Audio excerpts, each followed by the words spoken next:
Dear Kuya Poy, ako po si Terence, 27 years old mula dito sa Taguig. Didiretsuhin ko na po kayo. Problemado ako sa 2 buwan ko pa lang na girlfriend na si Mikay. Actually, hindi pa nga rin kami nagsasama at lalong wala pa naman kaming anak ng kasintahan ko. Pero simula kasi nang makita niya ang payslip ko, Kuya Poy, ay siya na rin ang nagdidikta kung saan na dapat mapunta ang sinasahod ko sa trabaho. Tinapat ko naman agad si Mikay matapos siya mismo ang mag-decide kung saan dapat mapunta ang pinagpapaguran kong kita sa pinapasukan kong trabaho. Ang sabi ko nga sa kanya may sarili naman siyang income. At kagaya niya ay kailangan ko ring kumita para sa aking sarili at para makatulong din sa pamilya ko.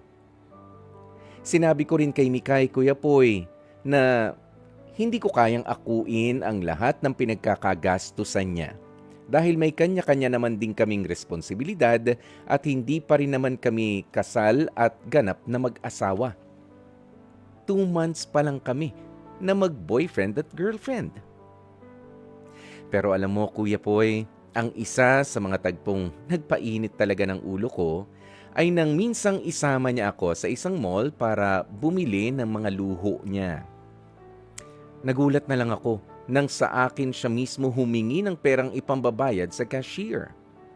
Akala niya siguro ay mahihiya ako dahilan para maglabas agad ako ng pera at sagutin ang kung anumang mga luho ang mga pinagkukuha niya. Ang kaso nga lang, nagawa niya akong singhalan. Kesyo, kaya ko naman daw bayaran yon. Bakit ayaw ko? Sa inis ko, Kuya Poy, nasabi ko na lang sa kanya na kung pwede, ay huwag niya namang pakialaman ang pera ko. Hindi ibig sabihin na ikaw ang girlfriend ko, ay ako na rin ang gagastos sa lahat ng gustuhin mo. At dahil nga sa statement na yon, Kuya Poy, ay nagwala si Mikay. Kesyo, hindi ko raw siya priority. Na kung seryoso raw ako sa relasyon namin, ay dapat willing daw rin akong mag-adjust sa paggastos para sa kanya. Kuya Poy, hindi ko siya inalis sa budget ko. Pero hindi naman ibig sabihin nun ay siya na ang magkokontrol sa perang mga pinagpapaguran ko. Ang totoo, mahal na mahal ko ang girlfriend ko. Pero sana naman ay hindi niya ako gawin parang isang bangko o isang ATM machine na withdraw na lamang siya ng withdraw. Hanggang dito na lamang ang storyang ibabahagi ko sa inyong programa. Hihintayin ko po ang inyong payo. Maraming salamat po sa pagkakataong mapili ninyo ang tampok na kwentong ito. Muli, maraming salamat. Lubos na gumagalang, Terence. Mga kapatid, napakinggan po natin ang nakakagulat na kwento nitong si Terence tungkol sa kanyang bagong girlfriend pa lamang na si Mikay. 2 months pa lang sila na mag-on pero itong si Mikay ay nag-iba raw ng pag-uugali at pakikitungo sa kanya as in ganadong-ganado lalo na nung pagkakataon na makita ang kanyang payslip. Okay, nung nalaman niya kung magkano ba ang sinasahod netong si Terence. Eto na nga ho, ayan, nagsha-shopping na raw itong si Mikay at gusto niya na si Terence ang bahala na doon sa pagbabayad o naging financially dependent itong si Mikay dito kay Terence at hindi po magandang senyales yan sa mga magkakarelasyon ngayon. Kahit malaki ang sweldo ng inyong mga kapartner o wala rin ho doon sa 2 months pa lang or 2 years na kayo mag-on nang makita mo, aba, medyo mayaman siya. Pabili ako, pabili ganyan. Unless ibinigay sa'yo, unless tinatanong ka, sige. 'Di ba? Pero wag naman ikaw ang magde-decide sa kung saan niya gagamitin yung pera niya. Mind you, ka-on nyo pa lang, mag-on pa lang kayo, hindi pa kayo mag-asawa. Wala pa kayong mga binibili ng mga conjugal properties na papaano yan? Ano ba ang alam nyo sa relationship? Okay. Ganito na lang, let's make it short. Dapat goal-oriented. O lalo na dyan sa stage na yan, 2 months in pa lang kayo sa inyong relationship, goal-oriented pa rin kayo dapat.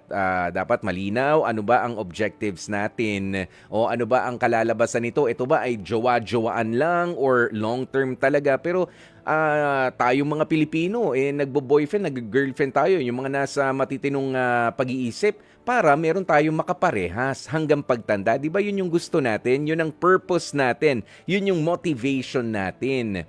Pero kapag nawala yan at na-focus doon sa, ay, kaya naman nung partner ko, malaki naman siyang kumita hindi na goal-oriented ang tawag dyan. Gold digger na ang tawag dyan. At hindi maganda yan kapag ka ikaw ay tinawag na gold digger. Yan po ay gawain ng mga tamad. Yan po ay gawain ng mga gusto na lamang ibase ang kanilang mga gastusin at ipabahala doon sa ibang tao dahil feeling nila. Pero ito, ang pinaka-bottom line dyan talaga, bakit ka naman magpapakatamad kahit pa malaki ang kinikita ng partner mo na hindi mo naman sigurado magiging malusog ba siya sa mga susunod na panahon?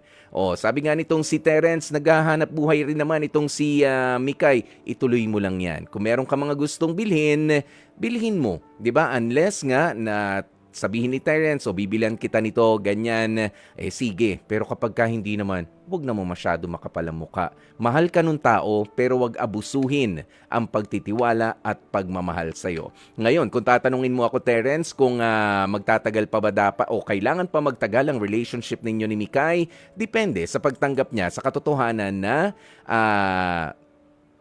yung pera mo ay gastusin mo sa mga bagay na gusto mo. Okay? Huwag mong iasa sa akin at huwag mong isandal sa akin yung mga gastusin mo. Napakaaga pa. 2 months pa lang tayo magjowa.